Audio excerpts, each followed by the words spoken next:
सबसे पहले हम ये जानेंगे कि मेसोपोटामिया जो शब्द है, ठीक है, इसका अर्थ क्या होता है। तो मेसोपोटामिया की सभ्यता हम लोगों के लिए क्यों महत्वपूर्ण है? तो बेटा याद रखना, ये इसलिए महत्वपूर्ण है, खगोलीय गणनाएं, गणित, हर क्षेत्र में मेसोपोटामिया ने हम लोगों को दिया ही दिया है साहब, इसलिए ये जानी जाती है मेरे बेटा। अब अली सर इसकी भौगोलिक स्थिति बता दो, कहाँ ये फैली थी? ये 4 ऐसी कीलें बना दी इन्होंने, इसको ये कह रहे हैं ए, फिर ये इस प्रकार की कील बनाई, इसको कह रहे हैं बी, सी, डी, ई। मैंने आप लोगों के लिए बहुत अच्छा समझाने के लिए इस पेज को लगाया। उरनगर में अंधविश्वास को देख लो, याद रखना, उरनगर में अंधविश्वास। उर में पाई गई सगुन अपसगुन संबंधी कई सारी मिट्टी की पट्टिकाएं मिली हम लोगों को, है ना। उस पे क्या क्या मिला है, जैसे हेलो बच्चों, मैं अली सर आप सभी का PW arts Hindi medium channel पर बहुत बहुत स्वागत करता हूं। मेरे प्यारे बच्चे जो कक्षा 11 के हैं और इतिहास के लिए वेट कर रहे थे, तो बच्चों अब वो इंतजार आप लोगों का बिल्कुल ओवर हो चुका है, मतलब लगभग खत्म हो चुका है, क्योंकि मैं अली सर आप लोगों के लिए लेखन कला और शहरी जीवन जो आप लोगों का पहला चैप्टर है, इसको लेकर आ गया हूं। अली सर इसमें क्या क्या होगा? इसमें कंप्लीट स्टडी होगा, इसमें मैं आप लोगों को थ्योरी पढ़ाऊंगा, अंत में बेहतरीन MCQ करवाऊंगा, और बीच बीच में जो आप लोगों की एग्जाम में लघुत्तरी दीर्घोत्तरी प्रश्न बन सकते हैं, उनकी भी सारी हिंट, तो मेंटली आप लोग प्रिपेयर रहिएगा। मैं बीच बीच में ही क्वेश्चन की फॉर्म में हेडिंग को लेकर आया हूं, ठीक है, समझ में आ रहा ना? इससे क्या होगा बेटा, तेरी अप्रोच अच्छे से बन जाएगी और तुझे याद करने की समस्या से निजात मिलेगी, है ना। मतलब बढ़िया से तो अगर समझ लिया तो बहुत बेहतर तरीके से अपने आंसर को लिखेगा। तो चलिए आज का पहला चैप्टर लेखन कला और शहरी जीवन, इस पे हम लोग अब चर्चा करेंगे। आप सब जानते हैं कि ये जो आप लोगों का पहला चैप्टर है, ये मेसोपोटामिया की सभ्यता आप लोगों को देखने को मिलती है। और आप लोग देखोगे ना बेटा कि आप लोगों का लगभग 1-2 साल पहले आप लोगों की जो NCERT था, उसमें इस चैप्टर से पहले एक चैप्टर और था, है ना, प्रारंभिक समय या समय की शुरुआत से। उसमें हम लोगों को आदि मानव का काल पढ़ना होता था। वैसे विश्व इतिहास की शुरुआत तो आदि मानव काल से ही होती है, हमारे जो पूर्वज हैं वो आदि मानव ही आप सब जानते हैं। तो उसकी शुरुआत कहाँ से होती थी? ठीक है, तो समय की शुरुआत से मतलब आदि मानव काल से, ठीक है। लेकिन उस चैप्टर को डिलीट कर दिया गया बाद में। वैसे अभी भी आप लोग देखोगे तो बिहार बोर्ड में ये वाला चैप्टर है समय की शुरुआत से, लेकिन अदर बोर्ड में 11th में आप लोग देखोगे तो आप लोगों को देखने को नहीं मिलता है ये वाला चैप्टर समय की शुरुआत से। लेकिन इस चैप्टर को समझने के लिए थोड़ा सा एक ब्रीफ में मैं आप लोगों को आदि मानव के बारे में थोड़ा सा बताऊं कि सर आदि मानव का जन्म कहाँ से हुआ। समझिएगा आप लोग, जैसे ये एक फोटो लगाया है आप लोगों के लिए मैंने, ये आदि मानव बेटा याद रखना। और आदि मानव का जन्म कहाँ से हुआ है? तो आदि मानव का जन्म आप लोग देखोगे भूमध्य सागर, या हम ये कहें कि अफ्रीका महाद्वीप में, है ना। आदि मानव का जन्म आप लोगों को देखने को मिलेगा, है ना, अफ्रीका महाद्वीप में, ठीक है, अफ्रीका महाद्वीप में आप लोगों को आदि मानव का जन्म देखने को मिलेगा। फिर आगे चलकर आप लोग देखोगे आदि मानव की कई सारी प्रजातियां बनी, कई सारी जातियां बनी, है ना, प्रजातियां ही कही तो सही है, प्रजातियां बनी, ठीक है, वो आगे चल के नष्ट भी हो गई, है ना। लेकिन एक बात बताऊं, ये पीछे जो एक व्यक्ति आप लोगों को देखने को मिल रहे होंगे, डार्विन साहब, चार्ल्स डार्विन नाम है इनका बेटा, याद रखिएगा, चार्ल्स डार्विन ने एक बात कही थी, है ना। क्या बात कही थी? उन्होंने कहा था कि मानव का क्रमिक विकास हुआ है, मतलब क्रम से। पहले वो एक आप लोग देखोगे तो एक पशु था, मतलब चैंपांजी कहा जाता है, बंदर कहा जाता है, कि वो इस प्रकार का एक क्या रहा होगा, पशु रहा होगा, जानवर रहा होगा।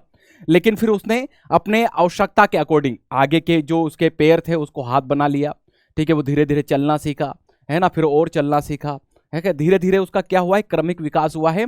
और तब जाके आगे चलकर जो आधुनिक मानव है, आधुनिक मानव मतलब कौन बेटा, होमोसेपियंस का जन्म हुआ है ना। होमोसेपियंस का जन्म कब हुआ ये भी थोड़ा सा दिमाग में रखिएगा। तो होमोसेपियंस का जन्म हुआ था लगभग 40,000 BC से 10,000 BC के बीच में। जो पूरा पाषाण काल रहेगा उसका भी जो अंतिम चरण रहेगा बेटा, उसमें आप लोग देखोगे होमोसेपियंस का जन्म हुआ था। होमोसेपियंस मतलब क्या, बुद्धिमान मानव, है ना। लेकिन बात ये आती, बुद्धिमान मानव तो यहां हो चुका था, क्या वो एक सभ्य जीवन जी रहा था? नहीं। सभ्य का मीनिंग क्या होता है? सभ्य जैसे आप लोग सभ्य हैं, आप लोगों का अपना एक भाषा है, आप बढ़िया से एक स्थायी निवास जीते हो, बढ़िया से अच्छा खान पीन रखते हो, अच्छा पहनते हो, ये क्या है, एक सभ्य जीवन की निशानी होती है। लेकिन इनका सभ्य जीवन नहीं था, इनके क्या स्थायी जीवन था? नहीं था, घुमक्कड़ जीवन जीते थे।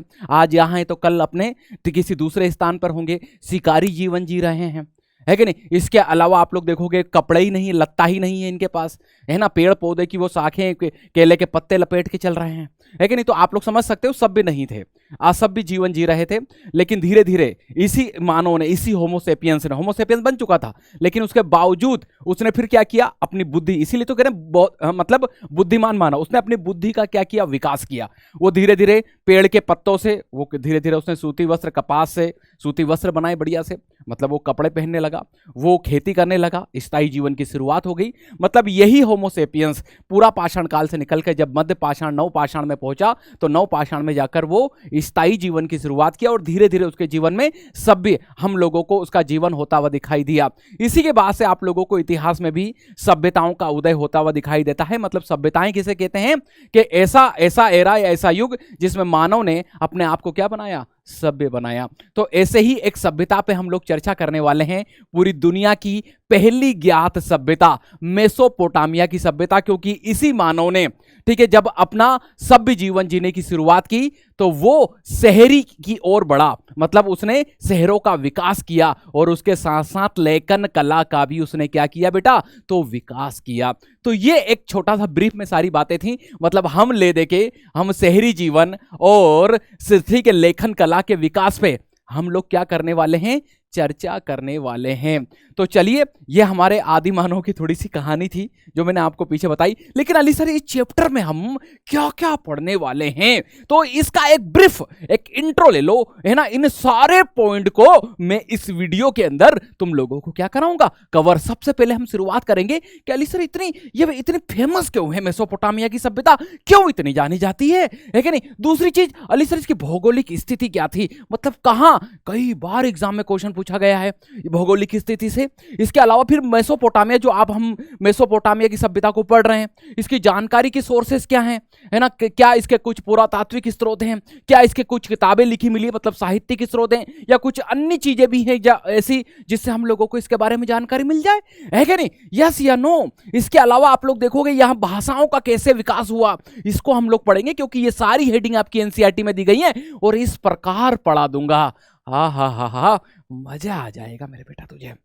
इसके बाद मेसोपोटामिया में यहाँ का जीवन यापन देखेंगे, किस प्रकार से आर्थिक तौर पे लोग जी रहे हैं, किस प्रकार से सामाजिक तौर पे सामाजिक संरचना का स्ट्रक्चर देखेंगे, और इसमें फिर हम लोग देखेंगे लेखन कला, कैसे लेखन कला की ओर गए, वो एक कहानी सुनाऊंगा आप लोगों को, एन मार्कर वाली। इसके अलावा हम लोग देखेंगे कि कैसे लेखन कला का उपयोग किसने करवाना शुरू किया, राजा, याद है ना।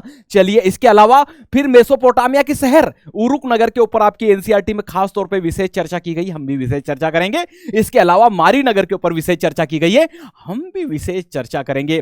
इसके अलावा यूरोप वासियों के लिए मेसोपोटामिया किस प्रकार एक स्टडी का विशेष, मतलब एक विषय बन गया था, अध्ययन का विषय बन गया था, क्यों उनके लिए महत्वपूर्ण था, वो आपकी ओल्ड टेस्टामेंट, ये वो फलाना ढिमकाना सब। और इसके अंत में फिर बहुविकल्पीय प्रश्न, और साथ साथ याद रखिएगा, साथ साथ ही मैं आप लोगों को इसके महत्वपूर्ण प्रश्नों को भी स्टडी कराता जाऊंगा। एक कंप्लीट पैकेज होगा, 1.25 घंटे से 1.5 घंटा लगभग जाएगा, है ना, जितना भी जाए, फिर अंत में आप लोग देख लीजिएगा।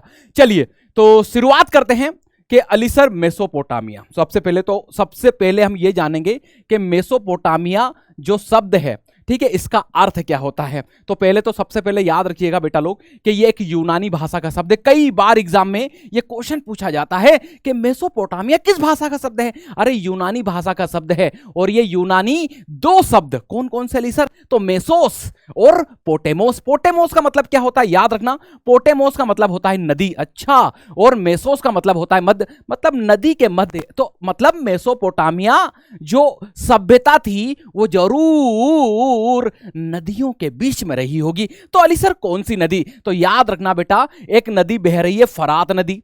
अरे एक कौन सी नदी बह रही, फरात नदी। आप देखो ये बह रही है, ये फरात सीरिया से होती हुई इराक आती थी, याद रखिएगा, है ना। ये आप लोगों को टर्की से, है ना, कहां से आती थी ये नदी, टर्की, सीरिया, सीरिया से इराक, इराक से आप लोगों को फिर आगे जाती हुई दिखाई देगी। ये कौन सी नदी है बेटा, तो ये आप लोगों को देखने को मिलेगी। कौन सी नदी बेटा, तो याद रखना फरात नदी, है ना, ये फरात नदी है, ए लल्ला, फरात नदी। और ये दजला नदी आप लोगों को देखने को मिलेगी, और फरात और दजला नदी के बीच में यहां आप लोगों को क्या देखने को मिलेगा, मेसोपोटामिया की सभ्यता देखने को मिलेगा मेरे बेटा, है कि नहीं। यहां यहीं पर वो पूरी सभ्यता फली फूली, है ना। पहली शहरी सभ्यता या सभ्यताओं के पलने के नाम से जाने जाने वाली सभ्यता, सबसे प्राचीन ज्ञात सभ्यता। याद रखना, इसका मुख्यतः हिस्सा इराक में था।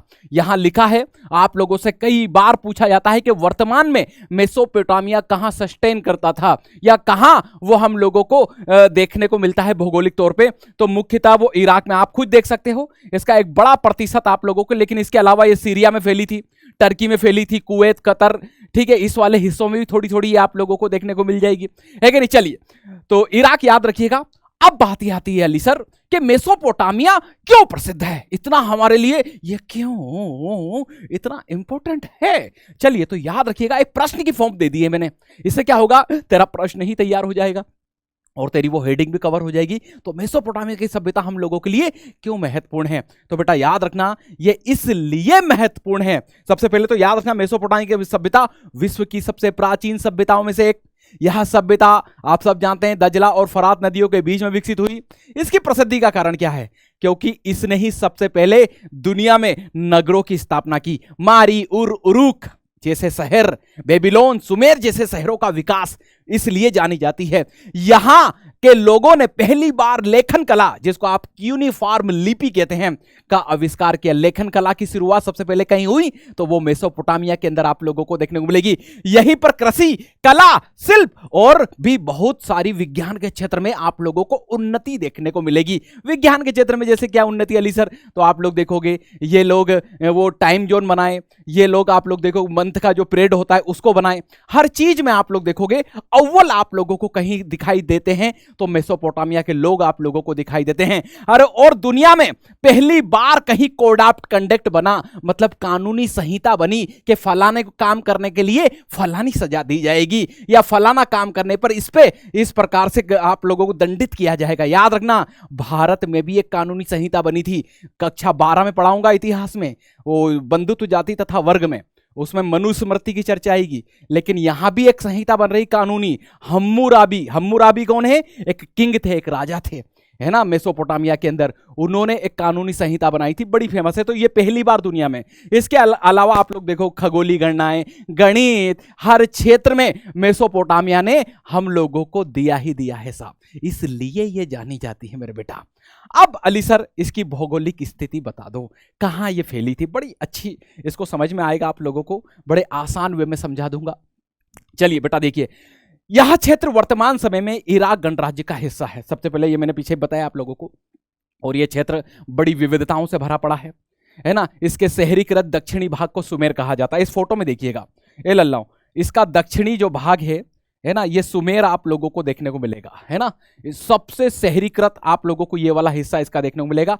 आगे चलकर इसी हिस्से को क्या कहा गया, बेबीलोन कहा गया। इसके उत्तरी हिस्से को आप लोग देखोगे क्या कहा जाएगा, असीरिया कहा जाएगा। ये आप लोगों को देखने को मिलेगा। ये इसका कौन सा हिस्सा है बेटा, असीरिया वाला हिस्सा है, और ये इसका उत्तर आपको दिख रहा होगा आप लोगों को। इसके अलावा आप लोग देखोगे मेसोपोटामिया में उरुक, मारी जैसे शहर भी आपको देखने को मिलेंगे। ये इसका भौगोलिक नहीं हुआ, ये तो सिर्फ एक इंट्रो है। भूगोल यहां देखिएगा। सबसे पहले बच्चों मैं आप लोगों को इसकी उत्तरी भाग को बताऊं, अभी इसको छोड़ दीजिएगा, है ना। उत्तरी भाग को देखो, उत्तरी भाग मतलब ये वाला हिस्सा है ना, असीरिया वाला हिस्सा, है ना। यहां आप लोग देखोगे तो यहां की ऊंची भूमि पर घास के मैदान है, याद रखिएगा। और इस वाले हिस्से में जो ऊंचे घास के मैदान है उसको स्टेपी घास के मैदान कहा जाता है ना। तो यहां आप लोग देखोगे तो पशुपालन आजीविका का अच्छा साधन था। मतलब यहां के जो लोग थे वो पशुपालन करके ही अपनी जीविका को क्या किया करते थे, चलाते थे। यहां जानवरों के लिए सर्दियों की वर्षा के बाद चारा उपलब्ध हो जाता, मतलब सर्दियों में यहाँ पानी भी गिरता था, बर्फ, और बर्फ जब छटती थी उसके बाद चारा आसानी से क्या हो जाया करता था, इस उत्तरी वाले हिस्से में उपलब्ध हो जाया करता था। इसी प्रकार आप लोग देखोगे ना बेटा, पूर्वी वाला भाग है ना, ये वाला भाग आप लोगों को देखने को मिलेगा। इसमें आप लोगों को एक नदी बहती हुई दिखाई देगी, दजला नदी, है ना, जो कि दजला और इसकी फिर सहायक नदियां ईरान की ओर बहती थी, ठीक है। और ये कहीं ना कहीं ईरान के साथ परिवहन का एक अच्छा हम लोगों को साधन उपलब्ध कराती थी, है ना बेटा। तो ये पूर्वी हिस्सा। फिर इसके बाद आप लोग देखोगे उत्तर पूर्वी हिस्सा, मतलब इन दोनों के बीच वाला हिस्सा, ये वाला जो हिस्सा बचा है ना बेटा, सभी लोग ध्यान दीजिएगा।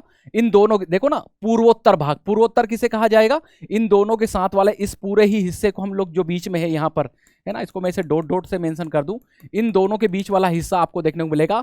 यहां भी हरे भरे मैदान है बेटा, वृक्ष से ढकी पर्वत श्रृंखलाएं आपको यहां देखने को मिलेगी, कई सारे स्वच्छ झरने आप लोगों को इस क्षेत्र में देखने को मिलेंगे, यहां जंगली फूल, अच्छी फसल के लिए पर्याप्त वर्षा आप लोगों को यहां देखने को मिलेगी।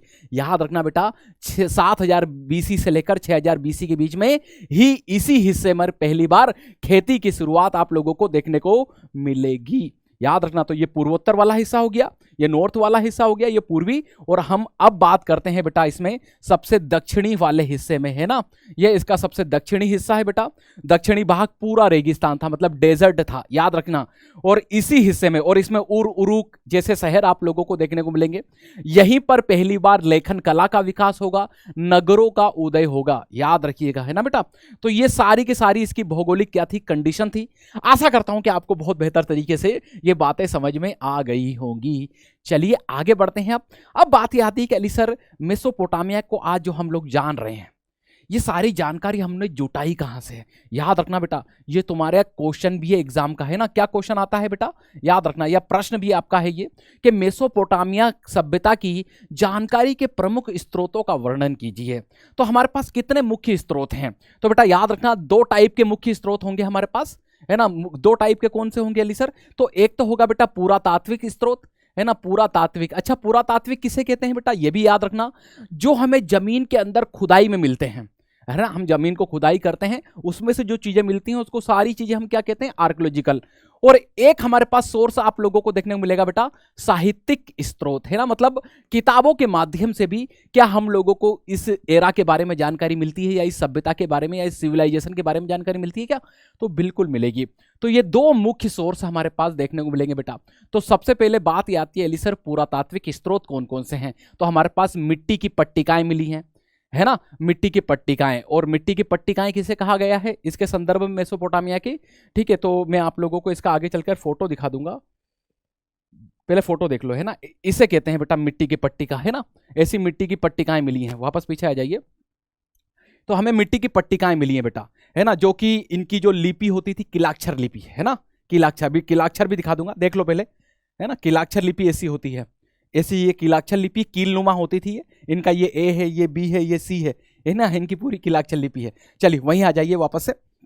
हाँ चलिए, बड़ा मजा आ रहा होगा आप लोगों को, है ना। तो किलाक्षर लिपि में लिखी गई कई सारी मिट्टी की आप लोग देखोगे पट्टिकाएं मिली हैं, जिससे यहाँ के समाज, यहाँ की अर्थव्यवस्था, यहाँ का धर्म कैसा था, है ना, इन्ना को मानते थे, उर को मानते थे, किसको मानते थे, सारी जानकारी। और भी दैनिक जीवन में ये क्या खा रहे हैं, क्या पी रहे हैं, क्या लगता पहन रहे हैं, इसके बारे में सारी जानकारी हमको मिल रही है। शिलालेख, पत्थर पे लिखे लेख मिले हैं बेटा, ठीक है, जिससे यहाँ की इमारत, यहाँ के स्मारक, यहाँ की मूर्तियां, है ना, तमाम चीजों पे हमको शिलालेख मिले हैं, जिससे यहाँ की शासन व्यवस्था, यहाँ का युद्ध कल्चर, यहाँ की धार्मिक घटनाओं का विवरण हम लोगों को देखने को मिलता है बच्चा पार्टी।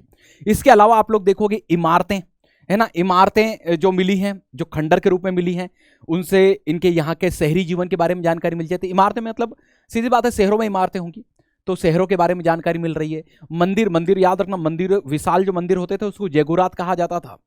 महल के खंडर, उस समय के जो चीजें हम लोगों को मिली हैं, वहां से इनकी वास्तुकला, फिर इनकी जो महल वहल बनते होंगे, है ना, इनके शहर जो बनते होंगे, तो वहां की इंजीनियरिंग, कारीगरी, और किस प्रकार से उसको सेटलमेंट किया जाता था, कैसे उनको प्लानिंग किया जाता था, मतलब शहरी नियोजन प्लान करना, जैसे कि वो हड़प्पा में हुआ था, नगर नियोजन, है कि नहीं। चलिए, इसी प्रकार आप लोग देखोगे कुछ कलात्मक वस्तुएं मिली हैं, उससे भी इस एरा की जानकारी मिलती है, जैसे मूर्तियां हो गई, मोहरें हो गई, इनकी मोहरें बेलनाकार मिली हैं, है ना बेटा, सिलेंड्रिकल।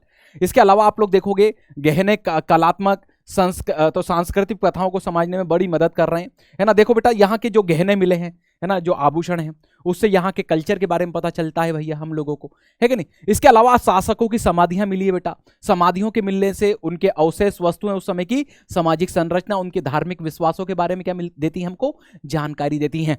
अगली चीज बेटा याद रखना, साहित्यिक स्रोत, है ना। साहित्यिक स्रोत की हम लोग बात करें बेटा, इसमें साहित्यिक मतलब समझ गए ना, किताबों में लिखा मिलना। एक महाकाव्य मिला है ना, किसका, तो गिलगमेश महाकाव्य, है ना। जैसे महाकाव्य उस समय के साहित्य, धर्म और और विश्व दृष्टि को दर्शाते हैं, मतलब वहां का किस प्रकार किस पैटर्न पे साहित्य लिखा जाता था, किस विचारधारा पे साहित्य लिखा जाता था, इसकी जानकारी मिल रही गिलगमेश महाकाव्य से।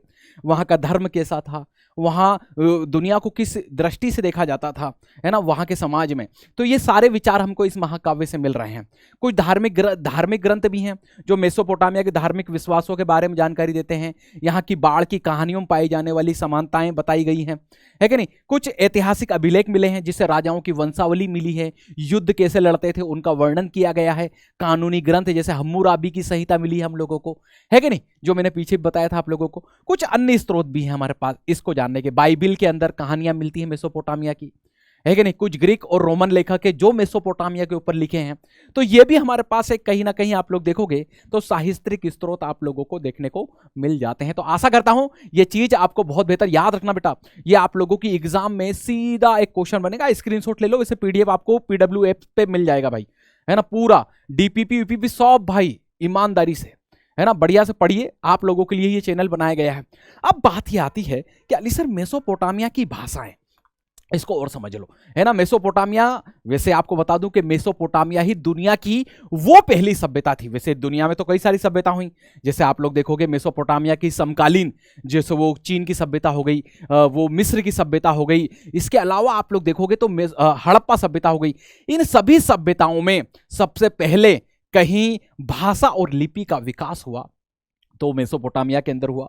और इनकी पहली भाषा जो थी, याद रखना, मेसोपोटामिया के अंदर सुमेरियन भाषा का विकास हुआ था, जिसको सुमेरियन, याद रखना, दुनिया की पहली ज्ञात भाषा सुमेरियन, है ना। इससे लगभग 3000 ईसा पूर्व से दक्षिणी मेसोपोटामिया, आधुनिक दक्षिणी इराक में बोला जाता था। याद रखना वो दक्षिणी हिस्सा, है ना, जिसमें आप लोगों को उरुक वाले हिस्से देखने को मिलते हैं। लगभग 2400 बीसी के आसपास, इसके बाद सुमेरियन के बाद आप लोगों को देखने को मिलेगा अक्कादी भाषा, और अक्कादी भाषा के बाद 1400 बीसी के आसपास आप लोग देखोगे अरमाइक भाषा का विकास हुआ। तो सबसे पहले ज्ञात भाषा कौन सी? सुमेरियन, इसके बाद अक्काद, अक्काद के बाद आप लोग देखोगे अरमाइक आप लोगों को आती हुई दिखाई देती है।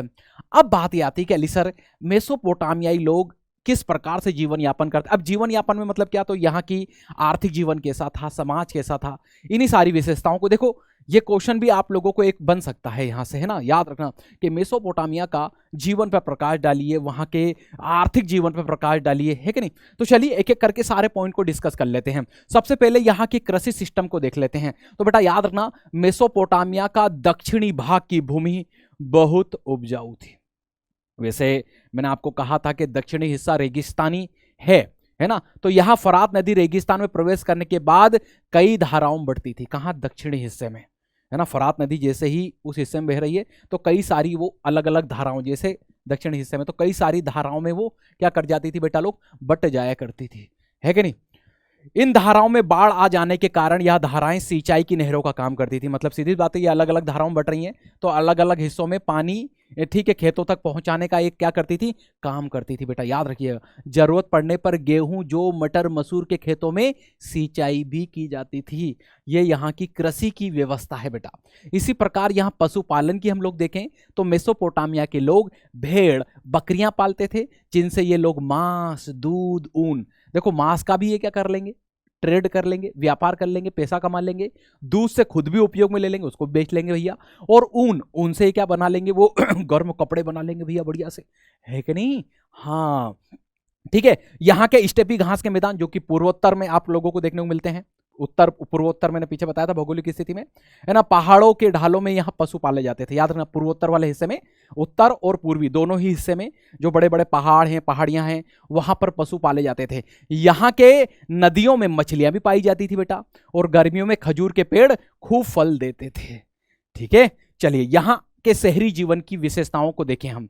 ये भी अपने आप में एक क्वेश्चन बनेगा बेटा, याद रखना, है ना। मेसोपोटामिया के शहरी जीवन की क्या विशेषताएं थी। तो शहरों में बड़ी संख्या में लोग रहते थे।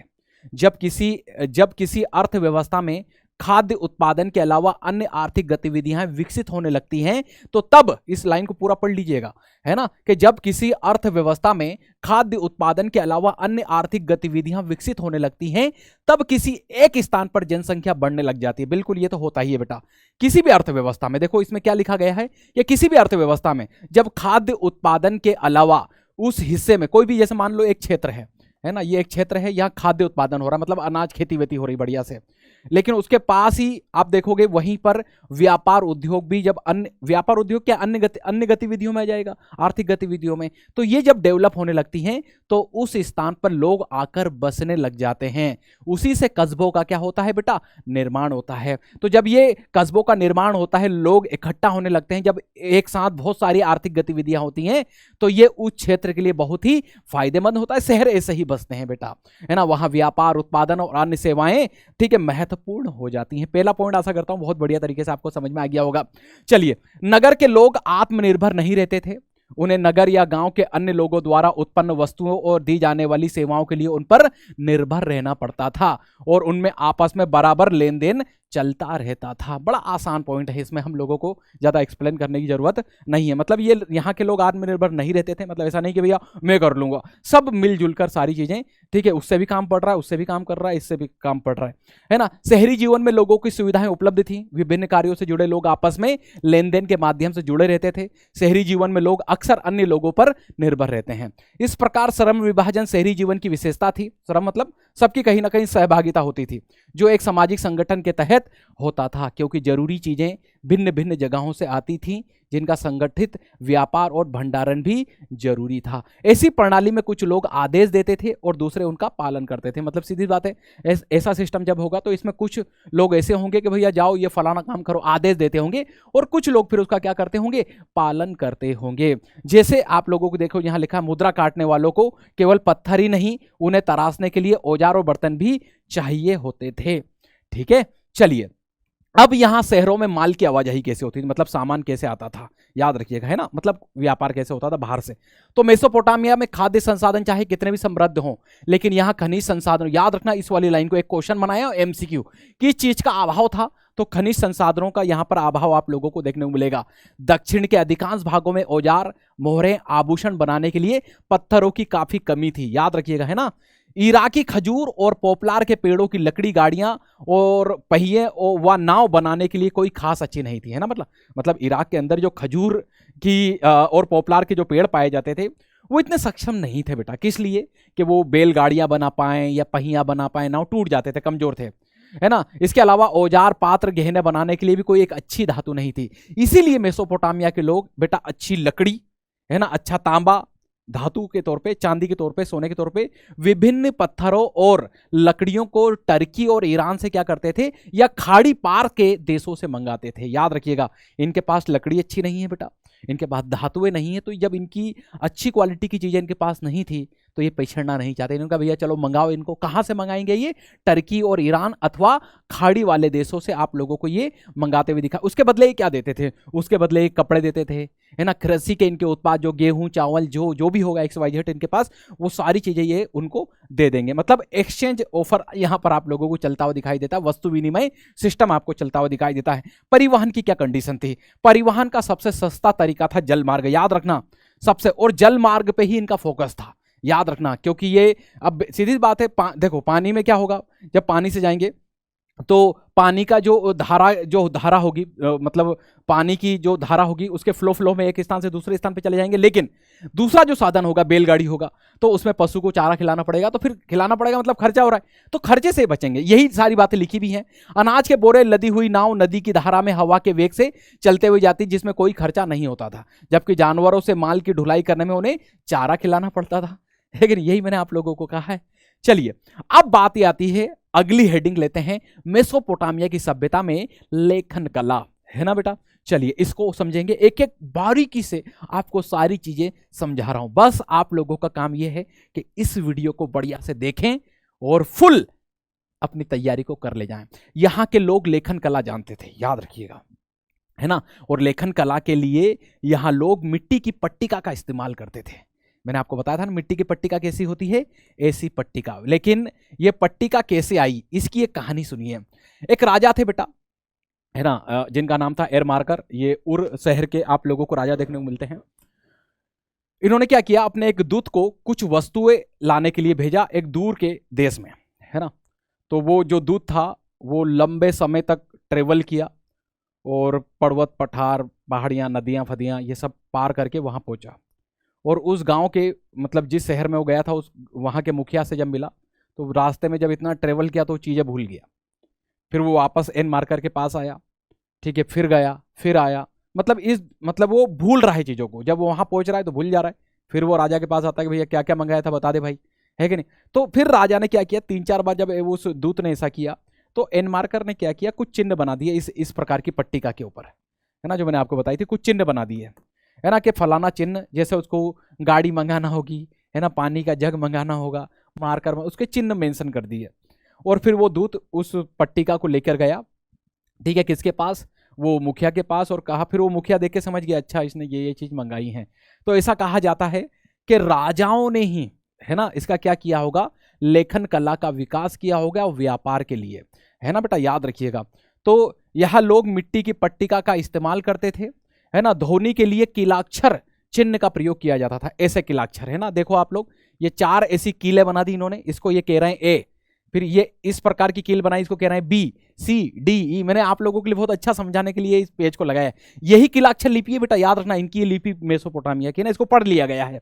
अलग अलग ध्वनि के लिए, मतलब अलग अलग शब्द का उच्चारण करने के लिए अलग अलग चिन्ह, जैसा कि मैंने बताया ना, अलग अलग, ये ए बी अलग ध्वनि निकल रही है ना, तो इनके लिए हर अलग अलग चिन्ह थे। लेखन कला का इस्तेमाल हिसाब किताब रखने के लिए, शब्दकोश बनाने के लिए, भूमि के हस्तांतरण, कानूनी मान्यता प्रदान करने के लिए, राजाओं के कार्यों का वर्णन करने के लिए इस्तेमाल किया जाता था। और मेसोपोटामिया के लिपिक को सैकड़ों चिन्ह सीखने पड़ते थे और उसे गीली पट्टिका पर उसे सूखने के लिए पहले ही लिखना होता था। मैंने बताया पट्टिका कैसी होती थी, है ना, इसके ऊपर पहले गीली पे उसको चिन्ह बनाने होते थे और फिर उसको सूखने के लिए छोड़ना होता था, है ना, याद रखिएगा।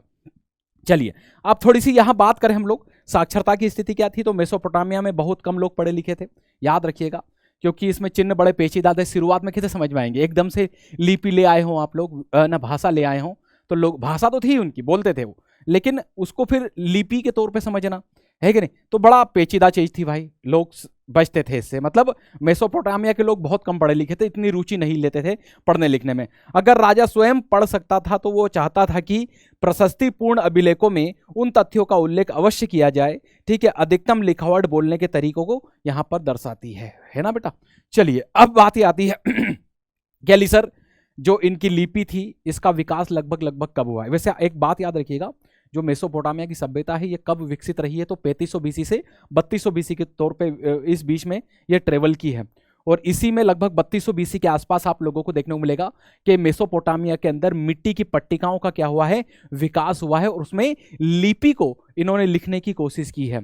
इन पट्टिकाओं में बेलों, मछलियों, रोटियों आदि के लगभग 500 आप लोग देखोगे चिन्ह हम लोगों को देखने को मिलते हैं, ठीक है, जो वहां के दक्षिणी भाग शहर उरुक के मंदिरों में आने वाली और वहां से बाहर जाने वाली चीजों की होंगी।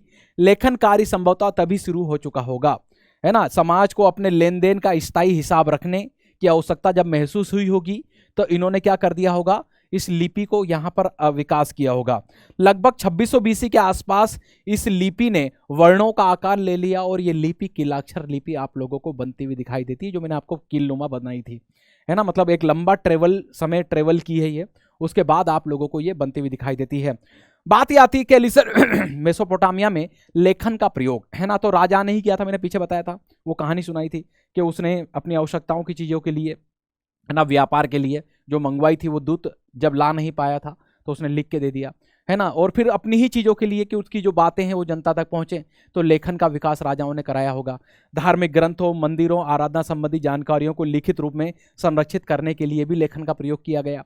सामाजिक न्याय, विवाह संबंधित मामलों के नियम विधियों को लिखित रूप से संरक्षित करने के लिए भी लेखन का क्या किया गया होगा, उपयोग किया गया होगा। ये एक क्वेश्चन दे रहा हूं, इसको स्क्रीनशॉट ले लेना, मैंने सारी बातें बता दी हैं कि लेखन का क्या महत्व है, बेटा याद रखना है, लेखन का क्या महत्व है, ये बड़ा इंपॉर्टेंट आप लोगों के लिए बन जाता है। तो इसमें विचार, सूचना, ज्ञान संबंधी ज्ञान की स्थायी संरक्षण का माध्यम है। लेखन के माध्यम से इतिहास, साहित्य, विज्ञान आदि का विकास हुआ है। शासन, व्यापार, कानून, धर्म के संचालन में बहुत लेखन बहुत ही हमारा अहम योगदान देता है ना। पीढ़ियों के बीच ज्ञान का स्थानांतरण, मतलब इस पीढ़ी के लोगों को, आने वाली पीढ़ियों को अगर ज्ञान देना है तो किसके माध्यम से दे पाएगा, लेखन के माध्यम से तो दे पाएगा, है कि नहीं। समाज के विकास, संस्कृति में आप लोगों को अहम संरक्षण देता हुआ दिखाई देता है लेखन।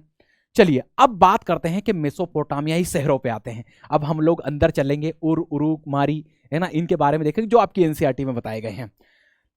चलिए मेसोपोटामिया के शहर, 5000 ईसा पूर्व से दक्षिणी मेसोपोटामिया में बस्तियों का विकास हुआ। इनमें कई तरह के शहर थे, याद रखना। कुछ शहर मंदिरों के आसपास विकसित हुए थे, जहां सीधी बात है जहां धार्मिक आस्था होती है उसके आसपास शहर बन जाते हैं। ये पूरी दुनिया का भौगोलिक पैटर्न रहा है। इसके अलावा कुछ शहर व्यापारिक बन जाते हैं, जो ट्रेड, जैसे भारत में भी देखो ना, मुंबई हो गया, सूरत हो गया, कलकत्ता हो गया, ये किसने बसाया? अंग्रेजों ने। यहां से वो क्या करते थे? व्यापार। तो व्यापार के केंद्रों के रूप में भी हमारे यहाँ क्या हुआ है? पूरी दुनिया में शहरों का विकास हुआ। मेसोपोटामिया में भी ऐसा हुआ। और शाही शहर मतलब जहां राजा लोग रहते थे, है ना, सीधी बात है, वो तो शहर हो गई, क्योंकि वहां पैसे का क्या होगा? फ्लो आप लोगों को देखने को मिलेगा। अब आगे चलकर हम लोग देखें बेटा मंदिरों की विशेषता, है ना, याद रखिएगा मंदिरों की विशेषताएं को हम लोग यहां पर देखने का प्रयास करेंगे, है ना। बाहर से सबसे पहले बाहर से आकर बसने वाले लोगों ने अपने गांव में कुछ चुने हुए स्थानों पर मंदिरों को बनाना या उनका पुनर्निर्माण शुरू किया था। मतलब सीधी बात है, जैसे कोई गांव है, अब यहाँ से कोई लोग आकर बस गए, है ना, तो वो क्या कर रहे हैं? तो इस गांव में आकर वो अपने मंदिर बना रहे हैं। अब अगर कोई स्ट्रक्चर पहले से था तो उसको फिर से रिकंस्ट्रक्ट आप लोगों को करते हुए दिखाई देंगे, उसका पुनर्निर्माण करते हुए दिखाई देंगे। इसके अलावा आप लोग देखोगे मेसोपोटामिया के प्रारंभिक मंदिर साधारण घरों की तरह ही होते थे। मतलब साधारण घर जो होता है ना, सिंपल आंगन वागन, पीछे की तरफ कमरे हैं, ठीक है, इस पैटर्न पे ही शुरुआत में मेसोपोटामियाई मंदिरों को बनाया जाता था, क्योंकि मंदिर भी किसी देवता का ही घर होते थे। लेकिन मंदिर की बाहरी दीवार कुछ खास अंतराल के बाद भीतर और बाहर की ओर मुड़ी होती थी, याद रखिएगा, है ना। मंदिर के बाहर की जो दीवार होती थी कुछ खास अंतराल के बाद, मतलब सीधा जाने के बाद थोड़ी सी भीतर की ओर और फिर बाहर की ओर इस प्रकार से मुड़ी हुई आप लोगों को देखने को मिलेगी, जो यहाँ के मंदिरों की एक विशेष और खास विशेषता आप लोगों को देखने को मिलती है, जो कि साधारण घरों की दीवारों में ऐसा आप लोगों को देखने को नहीं मिलता है। तो ये पॉइंट भी आप लोगों को कवर हुआ बढ़िया से। देवता पूजा का केंद्र बिंदु होते थे, सीधी बात है, देवताओं की पूजा होती थी, है ना। यहाँ लोग देवी देवताओं के लिए अन्न चढ़ाते थे, दही चढ़ाते थे, मछली लाते थे, मतलब उनको कहीं ना कहीं चढ़ावा देने का काम करते थे। मंदिर में विभिन्न प्रकार के देवी देवताओं का निवास होता था, जैसे उर, याद रखना, उर यहाँ के देवता हैं, जो कि चंद्र देवता थे, बड़े फेमस देवता हैं। इनाना, जो कि आप लोगों को प्रेम और युद्ध की देवी आप लोगों को देखने को मिलेगी, है ना। याद रखिएगा बेटा, यहाँ मंदिर ईंटों से बनाए जाते थे, यह समय के साथ बड़े होते गए। अब यहाँ की सामाजिक स्ट्रक्चर को देखें, है ना, यहाँ मेसोपोटामिया के अंदर, तो बेटा आप लोग देखोगे कि जीवन में प्राकृतिक उपजाऊपन होने के बावजूद, है ना, मतलब यहाँ की जो जमीन थी, जीवन नहीं जमीन, है ना बेटा, तो यहाँ की जो जमीन थी मेसोपोटामिया की, सीधी बात है, नेचुरल बहुत रिसोर्सेज थे, उपजाऊपन था, जमीन उर्वरक थी, लेकिन इसके बावजूद कृषि कई बार संकटों में घिर जाती थी, है ना। मतलब खेती, अब संकट कैसे आ जाते थे? अब बहुत ज्यादा पानी गिर जाए या सूखा पड़ जाए, है ना, तो ये तो प्राकृतिक आपदा हो गई। तो इस स्थिति में आप लोग देखोगे कि कृषि पे प्रतिकूल असर पड़ेगा ही। इसके अलावा कई बार मानव निर्मित समस्याएं हो जाती थी बेटा। मानव निर्मित क्या समस्या? तो कोई नदी क्षेत्र, कोई नदी बह रही है, नदी की धारा बह रही है, तो ऊपर वाले लोग और नीचे वाले लोग, है ना, इस धारा के पानी पर कब्जा करने के लिए लड़ लेंगे, है कि नहीं। तो ये सारे पॉइंट यही कह रहे हैं, आप लोग देख लीजिएगा, है ना, सारी चीजें। और याद रखें, जैसे ये ऊपर वाले लोग हैं, नीचे वाले लोगों को हरा देंगे तो इनका मुखिया, है ना, फिर ये नीचे वाले लोगों के जितने भी रिसोर्सेस हैं उन पर कब्जा कर लेगा, और ये लूट का माल आपस में क्या कर लेते? खुशी खुशी बांट लिया। मुखिया मतलब इनका राजा, है ना, याद रखिएगा। चलिए फिर आगे चलकर समुदाय के कल्याण के पर ध्यान दिया गया, कई सारी संस्थाएं बनी, है ना, और फिर वो संस्थाएं यहाँ पर आप लोग देखोगे राजा की सहायता से ऑपरेट आप लोगों को करती हुई दिखाई देंगी। अब अगली जो चीज होने वाली है बेटा, राजा और मंदिर के बीच में क्या संबंध थे, है ना। तो चलिए, युद्ध विजेता मुखिया, जो मैंने अभी पीछे बताया कि वो धाराओं के लिए लड़ रहे हैं, है ना, तो आप लोग देखोगे जो युद्ध विजेता राजा होगा, मुखिया होगा, वो जो कीमती भेंट होंगी वो देवताओं को अर्पित करें। मतलब वो लड़ाई में जो खास चीजें मिली होंगी वो कह देगा कि फलाने देवता इनाना को दे दी या उर को दे दी, है कि नहीं, जिससे कि आप लोग देखोगे कि वहां अब देखो खास भेंट दे दी, हीरे मोती जवाहरात दे दिए, तो मंदिर की सुंदरता क्या होगी? इससे बढ़ेगी भैया, बहुत बढ़िया। राजा ने अपने लोगों के लिए उत्कृष्ट पत्थरों और धातुओं को लाने के लिए भेजा। राजा ने आदेश दिया कि अच्छा ईरान से अच्छा उत्कृष्ट पत्थर लाओ, है ना, टर्की सीरिया से अच्छा पत्थर लाओ, और उनसे क्या बनाओ? मूर्तियां बनाओ अपने देवताओं। तो यहां आप लोग देखने को मिलेगा कि राजा ने, ठीक है, आप लोगों को देखने को बहुमूल्य पत्थरों से मूर्तियां बनाई, अपने देवताओं का, ठीक है, निर्माण कराया, जिससे कि मंदिरों की भव्यता क्या हुई होगी? बड़ी होगी, जिससे यहाँ के लोगों को भी लाभ पहुंचा होगा, है ना, कारीगरों को धंधा मिला होगा, है ना। राजा ने ग्रामीणों को अपने पास बसने के लिए प्रोत्साहित किया। राजा ने कहा भैया जहां मैं रहता हूं वहीं रहो, खेती वेती करो, तो टैक्स देना हो तो दो, वरना मत दो, है ना। चलिए, राजा ने ऐसा क्यों किया होगा अपने पास, तो जब भी उसने कहा कि टैक्स वैक्स देना हो या मत दो, लेकिन काम करो यहीं पर रहते हुए, उसने इसलिए ऐसा किया बेटा लोग कि उसको जब भी किसी से लड़ाई हो तो उसको आसानी से सेना मिल जाए उन ग्रामवासियों के तौर पे, है ना। युद्ध बंदी और स्थानीय लोगों को अनिवार्य रूप से मंदिर अथवा प्रत्यक्ष रूप से शासक का काम करना पड़ता था। याद रखिएगा, अगर लड़ाई में जो युद्ध बंदी मिले हैं वो सामने वाली पार्टी के, उन लोगों को भी, और स्थानीय जो लोग हैं जो उसके पास रह रहे हैं, उन सभी को अनिवार्य रूप से मंदिर और प्रत्यक्ष रूप से शासक का काम करना ही पड़ता था, है ना। जो राजा बोलता था वो काम। कृषि कर भले ही मत दो पर काम तो करना पड़ेगा। यार मैंने कहा था ना ऊपर कि तुम टैक्स भले ही मत दो लेकिन काम करना पड़ेगा, है ना। और अनुमान के अनुसार इन मंदिरों में से एक मंदिर को बनाने के लिए 1500 आदमियों ने 5 साल तक प्रतिदिन 10 घंटे काम किया होगा। और शासक के हुक्म से ही आम लोग पत्थर खोदने, धातु खनिज लाने, मिट्टी से ईंट तैयार करने आदि का काम मंदिरों के अंदर किया करते थे। तो ये राजा और मंदिर के बीच में आपको एक बेहतर संबंध देखने को मिल जाता है। इसके बाद यहाँ के मंदिर निर्माण कला और यहाँ के टेक्नोलॉजी के विकास को हम लोग थोड़ा सा देखें तो देखो बेटा, अभी पीछे मैंने बताया कि राजा के हुक्म से ही लोग पत्थर को खोदने, धातु खनिज लाने, मिट्टी से ईंट तैयार करने और मंदिर में लगाने जैसे कामों में लगे रहते थे। शिल्पों के कांसे के लिए औजारों का प्रयोग किया जाता था। वास्तुविद मतलब जो आर्किटेक्चर होंगे, ईंटों के स्तंभों को बनाना सीख लिया। बड़े बड़े कमरों की छतों को, बोझ को संभालने के लिए सहातीर बनाने लगे। चिकनी मिट्टी के शंकु कोण बनाने लगे और पकाने का काम भी किया जाने लगा। मूर्ति कला के क्षेत्र में उच्च कोटि की सफलता इन लोगों ने प्राप्त कर ली, है कि नहीं। इसके अलावा आप लोग देखोगे प्रौद्योगिकी के क्षेत्र में एक महत्वपूर्ण बदलाव आया। शहरी अर्थव्यवस्था के लिए अत्यंत उपयुक्त साबित हुआ। यह था कि कुम्हार के चाक, याद रखना कुम्हार का चाक बना लिया। इससे क्या हुआ, कुम्हार के चाक से ये कुम्हार मतलब जिसमें मिट्टी के बर्तन बनाए जाएंगे, उससे एक जैसे बर्तन बहुत सारे आप लोगों को आते हुए दिखाई देंगे। तो मतलब यहाँ दर्जनों बर्तन आप लोगों को बनते हुए दिखाई देंगे। चाक याद रखना, ये इनके टेक्नोलॉजी में लिख सकते हो आप लोग, बताऊंगा, एक क्वेश्चन बनेगा आगे चलकर, है ना। शहरी जीवन और सामाजिक व्यवस्था कैसी थी। सामाजिक व्यवस्था में वर्ग का प्रादुर्भाव हो चुका था। धन दौलत का ज्यादातर हिस्सा समाज के एक छोटे वर्ग में केंद्रित था। मतलब सीधी बात है, बड़ा हिस्सा राजा और जो एक खास वर्ग होगा उन्हीं के पास आप लोगों को देखने को मिलेगा। बाकी तो सब मजदूर वर्ग होंगे यहाँ पर। उदाहरण के लिए बहुमूल्य चीजें, आभूषण, सोने के पात्र, सीपियां, गहने, लकड़ी, वाद्य यंत्र, यह सब काफी मात्रा में उड़ के राजा और रानियों की कब्रों और समाधियों में उनके साथ दफनाई मिली हैं। इसी से अनुमान लगाया गया है कि जो अधिकांश जो पैसा होता था, धन होता था, वो कुछ खास लोगों के पास ही था, जैसे राजा और राज परिवार के लोगों के पास। आम आदमी की ऐसी स्थिति नहीं थी क्योंकि उनकी कब्रों से ऐसा नहीं मिला है। कानूनी दस्तावेज से भी पता चला है कि मेसोपोटामियाई समाज में एकल परिवार को ही महत्व दिया। एकल परिवार मतलब सिंगल फैमिली, जैसे कि आप लोग देखोगे हड़प्पा सभ्यता में इसके विपरीत अनुमान लगाया गया है। वैदिक सभ्यता में इसके विपरीत, वहां संयुक्त परिवार प्रणाली थी, जॉइंट फैमिली कल्चर था। लेकिन मेसोपोटामिया में एकल परिवार आप लोगों को, मतलब ये इनकी सामाजिक संरचना का हिस्सा है ना। पिता परिवार का मुखिया होता था, एक शादीशुदा बेटा, उनका परिवार आप लोग देखोगे माता पिता के साथ ही रहता था। ठीक है, अब हम लोग चर्चा करने वाले हैं उरुक नगर के ऊपर, है ना। सबसे पुराने मंदिर नगरों में से एक था, मतलब यहां बहुत सारे मंदिर थे, नगर तो ये था ही, मतलब ये एक मंदिर नगर का उदाहरण था। मतलब मंदिर के आसपास जब लोग आके बस गए होंगे तो नगर का रूप ले लिया होगा। यहां से हमें सशस्त्र वीरों और उनसे हताहत हुए शत्रुओं के चित्र मिलते हैं।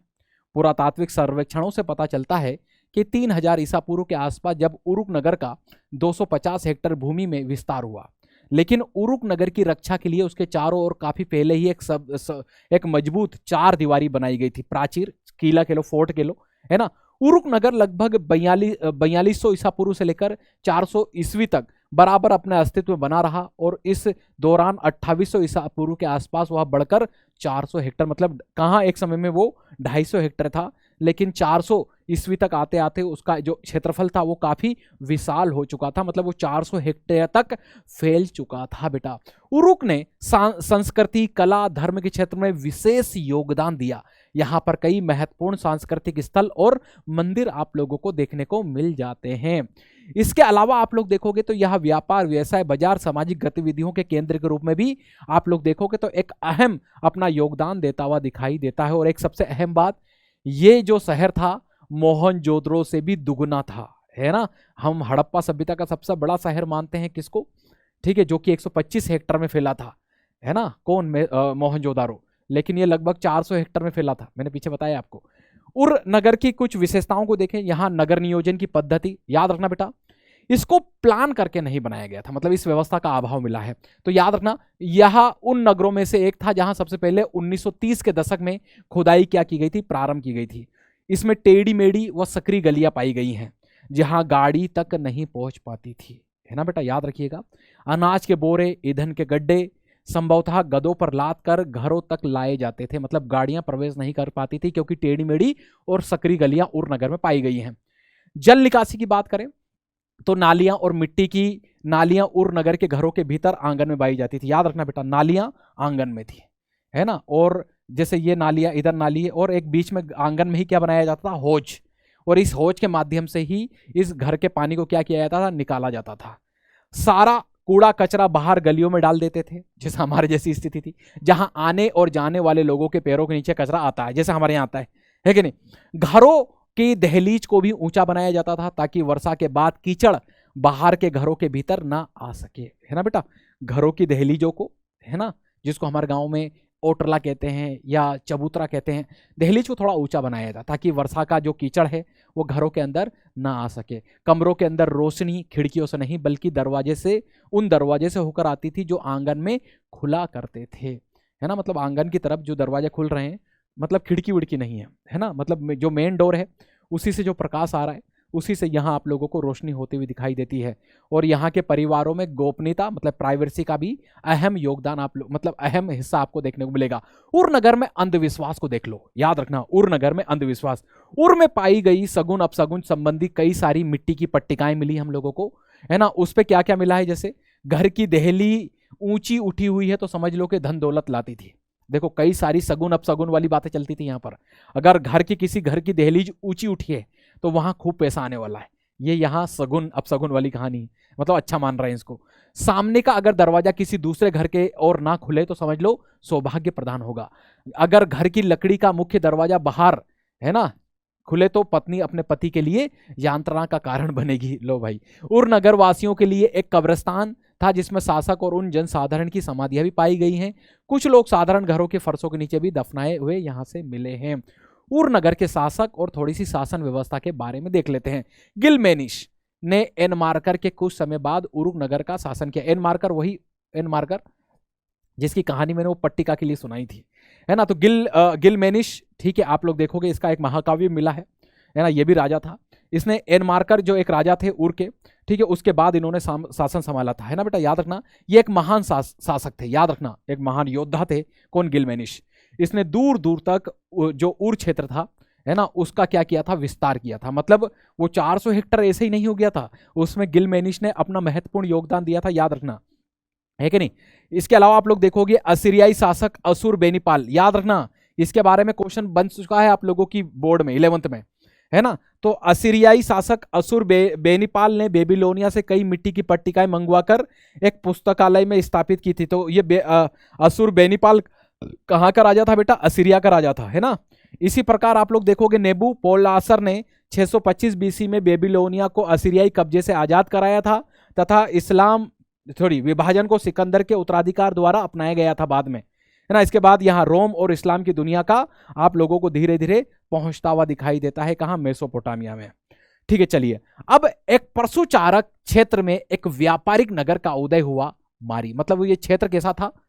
ठीक है, पशुचारक था, हरा भरा था, लेकिन उसमें एक व्यापारिक नगर के तौर पे मारी का कैसे विकास हुआ, इस नगर को और देखेंगे। इसके बाद कुछ छोटी छोटी चीजें हैं, उसके बाद फिर आप लोग चैप्टर की एंडिंग के तरफ चलेंगे। लगभग 2000 ईसा पूर्व के बाद मारी नगर की शाही राजधानी के रूप में खूब फला और फूला। मारी नगर फरात नदी की धारा पर स्थित था। मतलब यहां, मतलब बात करें हम, खेती की पैदावार होती थी बढ़िया, सॉरी यहां खेती की, गलत चला गया था मैं, है ना। यहां कहां था बेटा? मारी नगर फरात नदी की धारा में स्थित था, जहां खेती की पैदावार कम थी, है ना। मतलब खेती अच्छी नहीं हो रही थी, यहाँ वैसी परिस्थितियां नहीं थी, जलवायु नहीं थी। मारी राज्य में वैसे तो किसान और पशुचारक दोनों लोग रहते थे, है ना, पशुचारक भी हैं और किसान भी है, लेकिन अधिकांश भाग भेड़ बकरी चराने का काम करता था, है ना। मतलब अधिकांश यहाँ की जो जनसंख्या है वो भेड़ बकरी चराने का काम करती थी। पशुचारक अनाज धातु के औजार के बदले अपने पशु तथा उनके ठीक है, आप लोग देखोगे जो पनीर चमड़ा तथा मांस जो चीजें होंगी, पनीर भी बनाते थे, ये चमड़ा पशुओं से मिलेगा ही, है ना, मांस होगा, इन चीजों को प्राप्त करते थे, है ना। लेकिन बच्चों आप लोग एक चीज देखिएगा, ये जो पशु चारक होंगे, है ना, जो पशु चराएंगे, खाना बदोश होंगे, है ना, गडरिये भी कह सकते हो आप लोग इनको, गडरिया भी कह लो, खाना बदोश कह लो, पशु चारक कह लो, बात एक ही है। इनका और मारी जो शहर था, इसके अंदर एक कंडीशन बन गई थी, ये लड़ते झगड़ते रहते थे। कौन कौन बेटा? एक किसान वर्ग था और सीधी बात है, गडरिये मतलब पशु चारक, है ना बेटा, ये झगड़ते रहते थे। क्यों? क्योंकि गडरियो अपनी जो भेड़ बकरा बकरी होते थे, जो किसानों के बेचारों के खेत होते थे ना वो मारी शहर के अंदर, तो उन किसानों के खेतों में ये गडरिये अपने भेड़ बकरा बकरी को छोड़ दिया करते थे, इससे उनकी फसल नष्ट होती थी यार। तो इस स्थिति में फिर किसान क्या करते थे? इन गडरियों का रास्ता रोक देते थे भाई, इनके साथ मारपीट लड़ाई झगड़ा होता था, बढ़िया सा खून बहा दिया करते थे, है कि नहीं? तो देखो ना, यही तो लिखा है, अपने पशुओं को नदी नहर, फिर वो किसान लोग क्या कर दिया करते थे? उनका रास्ता रोकते थे, उनके पशुओं को पानी पीने के लिए नदी नहर तक नहीं जाने देते थे, तो उनका भी नुकसान होता था, उनके पशु मरते थे, है कि नहीं? बड़ी डिफरेंट कंडीशन है भाई। गडरिये खाना बदोश कई बार किसानों के गांव पर हमला बोलकर उनका इकट्ठा किया माल, फिर क्या होता था? फिर बेचारे जो किसान होते थे, उनका जो माल इकट्ठा होता था खेतों में, उस माल को लूट लिया करते थे गडरिये, है कि नहीं? कब अलग ही सीन है भाई मारी में। फिर जो गडरिये होते थे, उनका जो समुदाय होता था, वो झुंड के झुंड पश्चिमी मरुस्थल से आते रहते थे, पश्चिमी साइड से आते थे, और गडरिये फसल का मतलब, और ये या तो गडरिया बन के आते थे, मतलब पशु चारक के तौर पे आते थे, या किसानों के यहाँ पर फसल काटने के लिए आते थे, मजदूर बन के आते थे, या फिर भाड़े के सैनिक बन के आते थे, और इतने समृद्ध हो जाते थे, इतने पैसे वाले हो जाते थे कि वो यहीं बच जाते थे मारी के अंदर ही। उनमें से कुछ तो अपना खुद का शासन स्थापित करने की भी शक्ति प्राप्त कर लेते थे। ये खाना बदोश लोग अक्कादी, एमोराइट, असीरियाई और अर्मेनियाई जाति के होते थे, है ना बेटा, अलग ही सीन होता था। बाहर से आए हुए लोग भी मारी के अंदर समृद्ध हो जाते थे, पैसे वाले हो जाया करते थे भाई, है कि नहीं? बहुत बढ़िया। मारी के राजा एमोराइट समुदाय के थे, याद रखना, मारी के जो राजा लोग होते थे वो किस समुदाय के होते थे? तो एमोराइट होते थे, ठीक है। मारी के राजा एमोराइट समुदाय के थे। इनकी पोशाक वहां के मूल निवासियों से अलग होती थी, मतलब अलग दिखते थे, स्पेशल दिखते थे। मेसोपोटामिया की देवी देवताओं के आदर के साथ साथ स्टेपी क्षेत्र के देवता डेगन का भी आदर किया जाता था। मारी नगर की क्या क्या विशेषताएं? तो मारी नगर व्यापार के बल पर समृद्ध हुआ था, याद रखना, है ना। चलिए, मारी नगर एक अत्यंत महत्वपूर्ण व्यापारिक स्थल था, जहां से होकर लकड़ी, तांबा, रागा, तेल, मदिरा का नावों के जरिए फरात नदी से व्यापार होता था। घिसाई पिसाई के पत्थर, विकर्मा, लकड़ी और शराब तथा तेल के पीपे ले जाने के लिए जलपोत मारी में रुका करते थे। व्यापार दक्षिण और तुर्की और सीरिया और बेबीलोन तक होता था। याद रखना, मारी का व्यापार तुर्की, सीरिया और लेबनान जैसे देशों के साथ भी होता था, है ना। मारी से माल निकालने के लिए लगभग 10% प्रभार देना होता था। याद रखना, अगर किसी को इस मारी शहर से होकर गुजरना है व्यापार, जैसे कोई लेबनान का है, उसको सीरिया जाना है ना, तो उसको फिर जो मारी शहर था, इसको 10% यहाँ के राजा को टैक्स देना होता था, है ना। मारी राज्य सैनिक दृष्टि से उतना मजबूत नहीं था, है ना, परंतु व्यापार और समृद्धि के मामले में ये आप लोगों को अद्वितीय देखने को मिलता है। अब बेटा, एक जल प्लावन की आप लोगों की एनसीईआरटी में कहानी बताई गई है ना। क्या कहानी है, पहले इसको समझिएगा। मैं बाइबिल के अनुसार बात करूं, और कुरान में भी यही बात है ना। बाइबिल के अनुसार ऐसा कहा जाता है कि पूरी पृथ्वी पर बाढ़ आ गई थी, पानी भर गया था, और सबका जीवन नष्ट करने वाला था कौन? ईश्वर, परमात्मा। लेकिन परमेश्वर ने क्या किया? जो दुनिया में अच्छे लोग थे, है ना, तो इन सभी को बचाने के लिए उन्होंने अपना एक दूत, जिसको नोआ कहा जाता है, जिसको नूहा कहा जाता है, नोआ, है ना, नूहा भी कहा जाता है, ठीक है। तो इसको आदेश दिया कि तुम जितनी भी दुनिया में अच्छी चीजें हैं, पेड़ पौधे, जीव जंतु, सबका एक एक जोड़ा एक बड़ी सी नाव बनाओ और उसके अंदर रख लो, बाकी क्योंकि मैं पूरी दुनिया को क्या करने वाला हूं? नष्ट करने वाला हूं। तो नोआ ने फिर क्या किया? एक विशाल नाव बनाई, उसमें सभी जीव जंतु, पेड़ पौधे, हर प्रकार के इंसानों को भी, अच्छे इंसानों को रख लिया, और ईश्वर ने फिर बाढ़ ला दी और दुनिया खत्म कर दी, है ना बेटा। ऐसा ही मेसोपोटामिया का जो परंपरागत साहित्य मिला है, उसमें भी ऐसे ही मुख्य कहानी मिली है हमको, इस प्रकार की नोहा जैसी, है ना, जिसमें उसका जो मुख्य पात्र है उसको जीव शूद्र और उतना पिष्टम कहा गया है। याद रखना, क्वेश्चन आता है ये सीधा रिलेट करके कि नोहा की तुलना, ठीक है, किससे की गई है? तो जीव शूद्र और उतना सिस्टम मेसोपोटामिया के अंदर। ऐसी ही कहानी सेम कुरान के अंदर भी आपको देखने को मिल जाती है ना। अब यूरोप वासियों के लिए मेसोपोटामिया का क्या महत्व था? है ना। तो यूरोप वासियों के लिए मेसोपोटामिया इसलिए महत्वपूर्ण था बेटा क्योंकि बाइबिल का जो प्रथम भाग है उसका जो ओल्ड टेस्टामेंट है ना, मतलब जो पहला हिस्सा है, पहली किताब है ओल्ड टेस्टामेंट, उसमें कई संदर्भों में आप लोग देखोगे मेसोपोटामिया का उल्लेख देखने को मिलता है। जैसे मैं ओल्ड टेस्टामेंट की ही बुक ऑफ जेनोसिस की मैं बात करूं, उसमें सिमिर का उल्लेख है ना, सॉरी सीमार का उल्लेख है, जिसका तात्पर्य है सुमेर की ईंटों से बने शहरों की भूमि से। तो जो यूरोप के लोग हैं वो ये मानते हैं कि जो मेसोपोटामिया के जो लोग थे ना, ठीक है, ये हमारे पूर्वजों की भूमि है ना, और यही हमारे लोग हैं, ठीक है। और यहाँ जब पुरातात्विक खोजों की शुरुआत हुई तो ओल्ड टेस्टामेंट के सत्य को सिद्ध करने का भी क्या किया गया, फिर कोशिश किया गया, और फिर इसीलिए यूरोपवासी अपना कहीं ना कहीं कनेक्शन मानते हैं मेसोपोटामिया से। अब साइंस के क्षेत्र में एक महत्वपूर्ण प्रगति को देख लेते हैं, है ना, मेसोपोटामिया की, और उसके साथ फिर इस चैप्टर को क्या करूंगा, फिनिश। लेकिन अभी खत्म नहीं हुआ है, फिर आईएमपी क्वेश्चन करवाऊंगा, एक बड़ा फेमस क्वेश्चन है ना। चलिए, काल गणना, मेसोपोटामिया की जो सभ्यता रही उसकी दुनिया को सबसे बड़ी देन काल गणना है बेटा। और या मैं ये कहूं कि गणित के क्षेत्र में उन्होंने जो दिया है, लगभग 1800 बीसी के आसपास ऐसी कई पट्टिकाएं मिली हैं बेटा, जिसमें गुणा और भाग की तालिका, वर्गमूल की जानकारी हमको मिलती है। पृथ्वी के चारों ओर चंद्रमा की परिक्रमा के अनुसार एक वर्ष का 12 महीनों में विभाजन, एक महीने का 4 हफ्तों में विभाजन, एक दिन का 24 घंटों में विभाजन, एक घंटे का 60 मिनट में विभाजन बेटा, है ना, जो आज हमारे जीवन का एक अहम हिस्सा है। ये मेसोपोटामिया की ही देन है कि यहाँ के लोगों ने जो पहली बार गणित के क्षेत्र में, खगोल के क्षेत्र में जो अध्ययन किया, और जो हम लोगों को ये सारी चीजें आज इन लोगों ने हमें लौटाई हैं या दी हैं, ठीक है। चलिए, तो ये आपका चैप्टर था। लेकिन बच्चा लोग, मैं आपको फिर पहले पीछे ले जाके बता दूं कि क्या क्या क्वेश्चन बन सकते हैं, है ना। सबसे पहले तो बता दूं आप लोगों को, उर की विशेषताएं बन सकती हैं आप लोगों को लिखने को, सीधा लिखने को आ सकता है ना, कि उर नगर क्या, कहाँ था, या उसकी स्थिति या उसकी विशेषताएं, है ना। मारी नगर एक पशुचारक क्षेत्र, एक पशुचारक क्षेत्र में एक व्यापारिक नगर मारी का उल्लेख कीजिए, उसकी विशेषताएं बताइए। तो ये सारी बातें आप लोगों को लिखना पड़ेगी यार बेटा, है ना। तो इस चीज को आप बेहतर से, मैं थोड़ा सा रिवाइज करा दे रहा हूं आपको, है ना बच्चों। आप लोगों को ये लिखने को आएगा, है ना, ये वाला हाँ, किधर गया यार, मेसोपोटामिया के शहरों का उल्लेख कीजिए, है ना, तो इनके बारे में आपको लिखना पड़ेगा।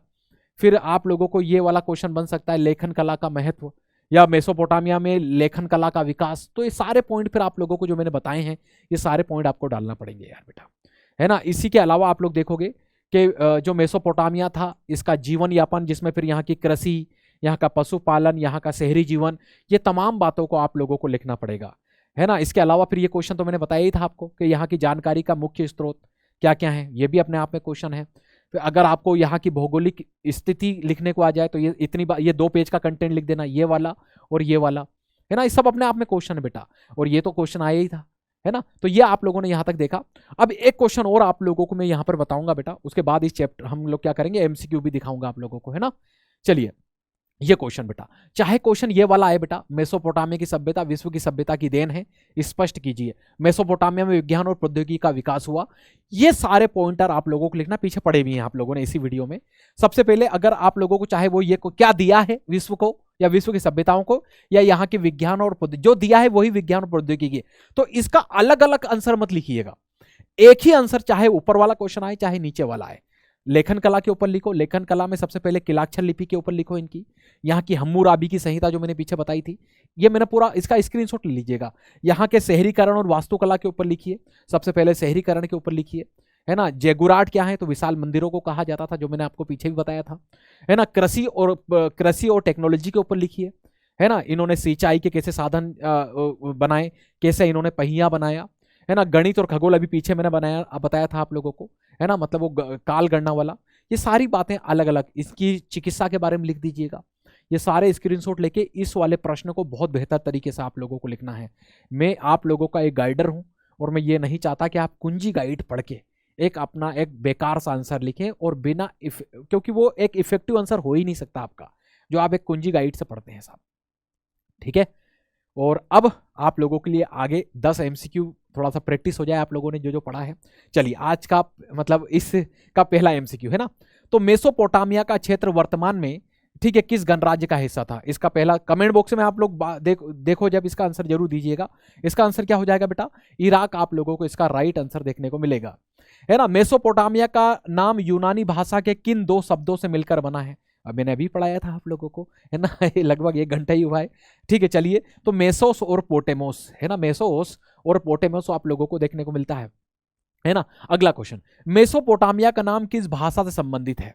तो इस किस भाषा से संबंधित है बेटा? ये एमसीक्यू रटे रटाए हैं, यही आते हैं तुम्हारी 11th में। इसके अलावा मेसोपोटामिया में पुरातात्विक खोजों की शुरुआत कब हुई? ये वाला फैक्ट हम लोगों ने शायद डिस्कस नहीं किया हो। 1840 इसका राइट आंसर है। कई बार एमसीक्यू में हमको उसका आंसर पता चल जाता है। ठीक है, चलिए, यूरोप वासियों के लिए मेसोपोटामिया क्यों महत्वपूर्ण था? क्योंकि बाइबिल के प्रथम भाग में, ओल्ड टेस्टामेंट में इसका जिक्र है, अभी बताया आपको। ओल्ड टेस्टामेंट की बुक ऑफ जेनोसिस में सिमिर का उल्लेख है। यूरोप के यात्री और विद्वान मेसोपोटामिया में अपना पूर्वजों को भूमि मानते थे। ये सभी बातें इसमें सही हैं। अगला क्वेश्चन, है ना, कांसा तांबा, है ना, कांसा जो था वो तांबा और टीन से मिलकर बना था, याद रखना, है ना बेटा। ठीक है, कांसा किससे मिलकर बना है? तांबा और टीन से मिलकर बना है। अगला क्वेश्चन, है ना, मेसोपोटामिया की सभ्यता के लिए प्रसिद्ध थी, है ना। मेसोपोटामिया की सभ्यता किस लिए प्रसिद्ध थी? शहरी जीवन के लिए, समृद्ध साहित्य के लिए, गणित और खगोल के लिए।